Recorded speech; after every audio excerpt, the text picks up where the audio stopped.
$50 billion a year in the war in Iraq. So the truth of the matter is, as much as my colleagues want to avoid it, because the answer is difficult, as much as they want to avoid it, the truth of the matter is, Iraq is sucking oxygen out of the air. It's corrupting our politics. It's, in fact, damaging us financially, and it's draining the blood and treasure of this country. And folks, we've got to settle it. And I respectfully suggest the only person, either political party or in the administration, that's offered a concrete, specific initiative how to end this war, to get your son home and my son who's about to go. My number one son, who's not here today, he's in the United States Army National Guard. He's been notified to go, get ready to go, sometime this spring.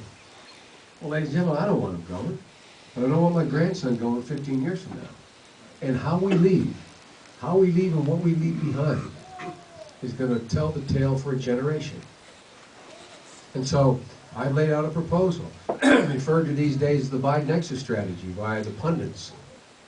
The truth of the matter is, it's pretty straightforward and simple.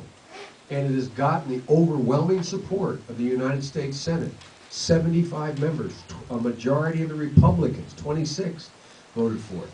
And the United States House of Representatives is about to vote for it overwhelmingly next week. So the plan is going to be on the President's desk for him to veto or not within the next 10 days to 2 weeks, either just before Christmas or just after. And it's simple and straightforward. It says, let the Iraqi Constitution work. The Iraqi Constitution says we are a decentralized federal system. And what we do, what it calls for, is get the international community in to convene a conference, and I've already met with the Permanent Five of the Security Council, and their ambassadors of each of these countries who have the authority to speak for their country, and they've all agreed, thank you, they all agree they support this international conference.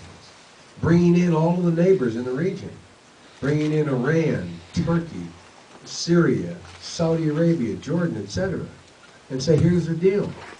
The deal is, you let local control be the guiding principle. You decentralize the government, not try to centralize the government. You define the borders. You have a central government with limited power, has control of the army and distribution of resources, and you give people control of their local physical security, based on their decision, based on what their Constitution calls for, of allowing them to vote themselves to be a state or not a state, like the state of Iowa versus the state of Minnesota versus the state of Delaware. Let them have their own local police forces. And when it passed, the president tried to misrepresent it and said it was partitioning the country. So I got on the phone and I met with, I've been to Iraq more than every other presidential contender combined. And ladies and gentlemen, I know these guys, so I picked up the phone. And I got in touch with everyone from, I spoke with everyone from Hashemi to having Talabani and Barzani, the Kurds. One come to see me. And once explained to them, they all support the system. So my point is, there's an answer there. There's an answer, allowing us to leave Iraq without leaving chaos behind. Unless you think it's not workable, I just recommend you take a look at what we did in Bosnia. We had a thing called the Dayton Peace Accords. We brought in Russia, France, Germany, everyone, and we brought in the warring factions. And we said there's going to be a united country, and what you're going to do is you're going to break into states within that country, like our states.